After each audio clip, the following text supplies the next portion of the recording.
Meus irmãos entraram no tribunal rindo, confiantes de que tirariam a casa da nossa mãe de 71 anos através de uma tutela fraudulenta. O advogado deles já tinha as escrituras prontas. O juiz parecia entediado com mais um caso de família. Mas quando abri minha pasta e coloquei na mesa 3 anos de gravações, documentos médicos e provas de manipulação financeira, o sorriso deles desapareceu. O juiz se inclinou para a frente, os olhos arregalados. Minha mãe apertou minha mão. E eu sussurrei bem baixo, só para eles ouvirem. Vocês subestimaram a filha errada. Mas calma, porque a história tá só começando. Antes de continuar, se você acredita que família verdadeira não abandona quem mais precisa, deixa seu like aqui e se inscreve no canal. Agora me deixa te contar como tudo começou. A sala 4 do Fórum de Curitiba cheirava a papel velho e café requentado. Sentei na cadeira de madeira ao lado da minha mãe, Dona Célia, e observei meus 2 irmãos entrarem como se fossem os donos do lugar. Rodrigo, o mais velho, ajeitou o nó da gravata italiana enquanto Felipe, o do meio, cumprimentava o advogado deles com aquele aperto de mão firme de quem fecha negócios milionários todo dia. Eles nem olharam para mim. Para eles, eu era Beatriz, a caçula que nunca saiu de Curitiba, que trabalhava com coisinhas de computador, que não entendia de patrimônio. A filha invisível. Rodrigo se virou para Felipe e disse alto o suficiente para eu ouvir. Quanto tempo você acha que isso vai levar? Tenho reunião em São Paulo às 3. Felipe riu. 1 hora no máximo. A advogada dela nem deve aparecer. Eu não tinha advogada. Eu era minha própria advogada. Ou melhor, eu tinha algo muito mais poderoso que um diploma de direito. Eu tinha a verdade documentada em cada detalhe dos últimos 1095 dias. Minha mãe tremeu ao meu lado. Ela estava usando o vestido azul que eu tinha comprado para ela no mês passado. O cabelo branco preso num coque simples. Ela parecia frágil, mas seus olhos estavam firmes. Vai ficar tudo bem, mãe. Eu sussurrei, apertando sua mão enrugada.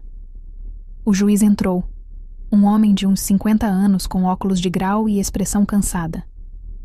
Ele folheou os papéis diante dele sem muito interesse, enquanto o escrivão anunciava o caso. Processo número 4.238-B. Rodrigo e Felipe Mendes contra Célia Mendes. Pedido de interdição e tutela. Rodrigo se levantou, confiante. Mas eu já estava abrindo minha pasta preta. Dentro dela, 3 pendrives coloridos, um envelope lacrado e uma pilha de documentos organizados por data. Respirei fundo. Era agora. Tudo começou numa quinta-feira de março, 3 anos atrás. Eu estava terminando de liberar uma atualização para um cliente quando meu celular tocou às 11 da noite. Era minha mãe. Bia, ela disse com a voz embargada. Eles querem me colocar num asilo. Sente meu estômago revirar. Quem, mãe? Seus irmãos. Eles disseram que eu não consigo mais cuidar de mim mesma, que estou ficando senil. Peguei as chaves do carro imediatamente. 20 minutos depois, eu estava na casa dela no Batel, aquela casa linda de 2 andares que meu pai construiu tijolo por tijolo. Rodrigo e Felipe estavam na sala, bebendo o uísque caro que eles mesmos tinham trazido. Ah, olha quem apareceu, Rodrigo disse sem levantar do sofá. A filha que finalmente resolveu visitar. Eu visito ela toda semana, respondi, sentindo a raiva subir. Coisa que vocês não fazem há meses. Felipe bufou. A gente trabalha, Beatriz. A gente tem responsabilidades. Não fica aí em Curitiba brincando de empresária. Explica então por que vocês querem colocar a mãe de vocês num asilo. Rodrigo finalmente me encarou. Porque essa casa vale quase 2 milhões. E ela está aqui sozinha, deixando tudo se deteriorar. É desperdício. A gente vende, coloca ela num lugar adequado e divide o dinheiro. Simples. Adequado? Eu repeti incrédula. Ela não quer sair daqui. O pai construiu essa casa. O pai morreu, Felipe disse friamente. E você não entende de negócios, Bia. Nunca entendeu. Por isso você ainda está aqui nessa cidade, enquanto a gente constrói império em São Paulo. Olhei para minha mãe, sentada na poltrona que era do meu pai, encolhida, as lágrimas descendo em silêncio. Naquele momento, enquanto meus irmãos riam e planejavam o futuro sem ela, eu tomei uma decisão. Eu ia proteger minha mãe. Ia documentar cada mentira, cada manipulação, cada movimento deles. Porque eu sabia que isso não ia parar ali. Nos 3 anos seguintes, eu me tornei uma sombra. Toda visita dos meus irmãos eu gravava. Instalei discretamente um aplicativo no celular da minha mãe que registrava todas as ligações. Quando Rodrigo ligava aos domingos exigindo que ela assinasse procurações, eu estava ouvindo. Quando Felipe mandava mensagens dizendo que ela estava perdendo a cabeça e que era melhor para todos se ela concordasse em vender a casa, eu printava tudo. Minha empresa de tecnologia cresceu. Fechei contratos com 3 multinacionais. Fui destaque na revista Exame como uma das empreendedoras promissoras do Sul. Mas meus irmãos nunca perguntaram sobre isso. Para eles, eu continuava sendo a fracassada. E eu deixei que pensassem assim. Em paralelo, levei minha mãe em 3 médicos diferentes. Todos confirmaram. Dona Célia estava lúcida, saudável para a idade, sem nenhum sinal de demência ou incapacidade.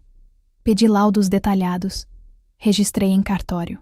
Quando Rodrigo começou a espalhar para a família que nossa mãe não sabia mais o que fazia, eu já tinha 18 gravações dele admitindo que ela estava perfeitamente bem, mas que era mais fácil convencer todo mundo do contrário. Houve noites em que eu pensei em desistir, em expor tudo antes da hora, gritar, confrontar. Mas sempre que a raiva vinha, eu lembrava do que minha mãe me disse uma vez, logo depois que meu pai morreu. Bia, você é a mais parecida com ele. Você tem o coração dele. Não deixa ninguém tirar isso de você. Então, quando a notificação judicial chegou, 3 anos depois daquela primeira conversa, eu não senti medo. Senti alívio. Rodrigo e Felipe estavam pedindo oficialmente a interdição de Dona Célia por demência senil e incapacidade de gerir seu patrimônio. Eles anexaram um laudo médico falso, assinado por um médico que nunca tinha atendido minha mãe. Perfeito. Eu tinha esperado por esse erro. Agora eles tinham cometido um crime. E eu tinha todas as provas. O advogado de Rodrigo e Felipe começou sua fala com segurança irritante. Meritíssimo, os requerentes apresentam laudos médicos comprovando a incapacidade da senhora Célia Mendes de administrar seus bens, por amor fraternal e responsabilidade familiar. Solicitam a tutela legal. O juiz acenou entediado e olhou para mim. A senhora deseja se manifestar? Levantei. Sim, meritíssimo. Gostaria de apresentar algumas evidências. Coloquei o primeiro pendrive na mesa. Aqui estão 87 gravações de ligações telefônicas dos últimos 3 anos, onde meus irmãos admitem repetidamente que nossa mãe está lúcida, mas que pretendem forjar sua incapacidade para tomar controle do patrimônio. O silêncio foi imediato. Rodrigo se levantou. Isso é ilegal. Você não pode gravar sem consentimento. Posso, quando há suspeita de crime, respondi calmamente. Artigo 5º da Constituição Federal. Prova lícita para a defesa de direitos. O juiz pegou o pendrive, interessado agora. Continuei. Aqui, laudos médicos de 3 especialistas diferentes, todos registrados em cartório, atestando a plena capacidade mental da minha mãe. E aqui, coloquei o envelope lacrado na mesa. Está a prova de que o laudo apresentado pelos meus irmãos é falso. O Dr. Maurício Andrade, que supostamente assinou o documento, nunca atendeu minha mãe. Ele me forneceu uma declaração juramentada confirmando isso. Felipe ficou branco. O advogado deles começou a gaguejar. Meritíssimo! Precisamos de um tempo para... Silêncio. O juiz cortou, a voz agora dura. Ele abriu o envelope, leu o documento. Sua expressão mudou completamente. Ele olhou para Rodrigo e Felipe como se fossem criminosos, não filhos preocupados. Tem mais, meritíssimo, eu disse, e minha voz tremeu, não de medo, mas de raiva contida por 3 anos. Tenho extratos bancários mostrando que meus irmãos já começaram a desviar dinheiro da conta da minha mãe. Tenho mensagens deles, discutindo como dividir o valor da venda da casa antes mesmo de conseguirem a tutela. E tenho isso aqui. Reproduzi um áudio. A voz de Rodrigo, cristalina. A velha não vai durar muito mesmo. A gente apressa isso. Pega a grana e parte para outra. A Bia é idiota demais para fazer alguma coisa. Minha mãe chorou baixinho. O juiz cerrou os punhos. O juiz Sérgio Mendonça não precisou de mais nada.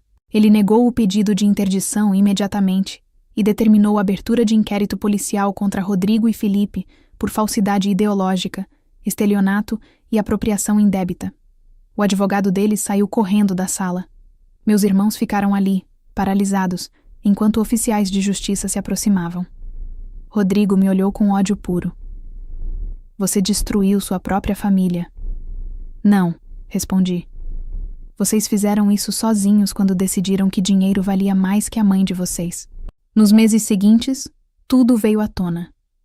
A investigação revelou que Rodrigo tinha dívidas de jogo. Felipe estava sendo processado por fraude fiscal em São Paulo. Eles precisavam daquele dinheiro desesperadamente. E acharam que uma mãe idosa e uma irmã fracassada seriam alvos fáceis. Rodrigo perdeu a empresa. Felipe, a licença para exercer a profissão. Ambos foram condenados a 3 anos de prisão em regime semiaberto. A família toda ficou sabendo. O sobrenome que eles tanto orgulhavam virou sinônimo de vergonha. Já eu passei a morar com minha mãe. Reformamos a casa juntas. Ela plantou rosas no jardim, como sempre quis fazer. Mas nunca teve tempo quando meu pai era vivo. Uma tarde, enquanto tomávamos café na varanda, ela segurou minha mão.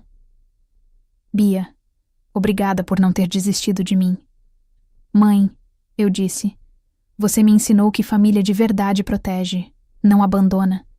Eu só fiz o que era certo. Ela sorriu, aquele sorriso cansado, mas em paz. Seu pai estaria orgulhoso. Eu também sorri, mas não respondi. Porque a verdade é que eu não fiz aquilo por orgulho ou reconhecimento.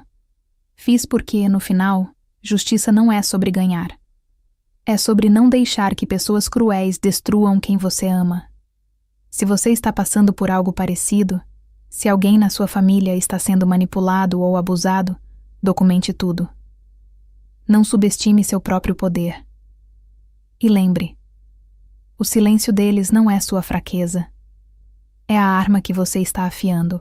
3 anos depois daquele tribunal, minha mãe ainda mora na casa que meu pai construiu. Eu moro a 2 quadras. E meus irmãos? Bem, eles aprenderam que subestimar a filha fracassada foi o maior erro das suas vidas. Agora, se essa história te tocou de alguma forma, se inscreve no canal, deixa seu like e compartilha com quem precisa ouvir isso. Porque histórias assim precisam ser contadas. E a verdade sempre, sempre encontra seu caminho.